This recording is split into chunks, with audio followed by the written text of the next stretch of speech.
বিদ্যুতের দামটা বাড়ানো ঠিক হয় না। যেভাবে আপনি লোডশেডিংয়ে আমরা ভুক্তভোগী, তো আমাদের সাধারণ জনগণ আমরা ভুক্তভোগী। প্রচুর পরিমাণ বিদ্যুৎ উৎপাদন হয়, সেই বিদ্যুৎগুলো কোথায় যায়? যে সরকার সিদ্ধান্তটা নিয়েছে, আমরা যেগুলো নিউজ দেখি, পত্রিকাতে দেখি, পারমাণবিক বিদ্যুৎ কেন্দ্র, যে প্রচুর পরিমাণ বিদ্যুৎ উৎপাদন হয়, সেই বিদ্যুৎগুলো কোথায় যায়? আমাদের সাধারণ জনগণ বিদ্যুৎ পাচ্ছে না, ধানে পানি দিতে বিদ্যুৎ পাচ্ছে না। আপনার গ্রাম অঞ্চলে কারেন্ট যদি যায় তার নামগন্ধই নেই। মানুষ এই তীব্র গরমের ভিতরে এক নাই বিদ্যুৎ লোডশেডিং তো নাই, বিদ্যুৎ দেশগ্রামে খুবই খারাপ অবস্থা।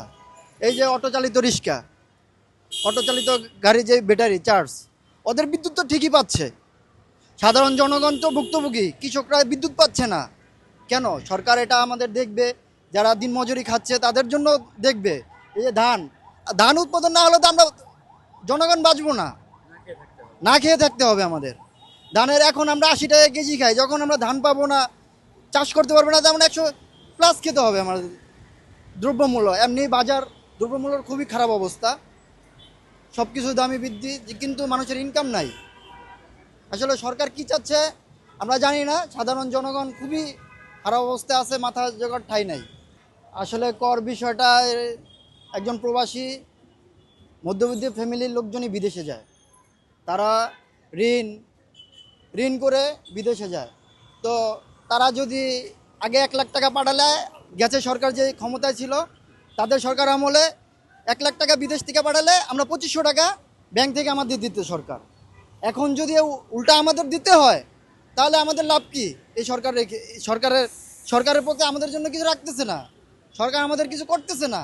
সাধারণ জনগণ উল্টা আমাদের কর নিচ্ছে, যেখানে আগের সরকার আমাদের কর দিত 2500 টাকা লাখে কর পেতাম আমরা, এখানে আমরা পাচ্ছি না। তো আমাদের সাধারণ জনগণ আমরা ভুক্তভোগী। আসলে বিদ্যুতের দামটা বাড়ানো ঠিক হয় না। যেভাবে আপনি লোডশেডিংয়ে আমরা ভুক্তভোগী, এমনি সরকার বলছে বিদ্যুৎ উৎপাদন হচ্ছে না, লোডশেডিং দেখাচ্ছে।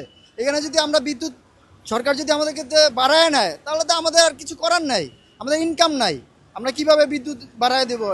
আমাদের যে ইনকাম সোর্স ছিল যে ইনকাম নাই, আমাদের বেতন বাড়ে নাই, তো আমরা কিভাবে বাড়ায় দেবো? আমাদের যদি একটা ইনকাম সোর্স বাড়তো, আমাদের বেতন বাড়তো, তো আমরা সরকারের 2 টাকা বাড়ায় দিলে আমাদের গায়ে বাঁচতো না। আমাদের ইনকাম নাই, সরকারকে আমরা কীভাবে দেবো?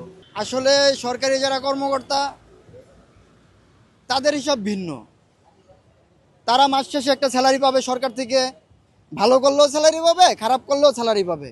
কিন্তু আমরা উপরই পাওনা আছে, তাদের বাস বিল আছে, বাসা বিল আছে, এসি বিল আছে, কারেন্ট বিল আছে। কিন্তু আমাদের মতন সাধারণ জনগণ, আমরা আজকে কাজে না গেলে আমাদের কোনো টাকা পয়সা নাই, ঘরে চাউল নাই, বিদ্যুৎ নাই, তো আমাদের সাধারণ জনগণ মরা ছাড়া আর কোনো কিছু ঠাঁই পাচ্ছি না আমরা।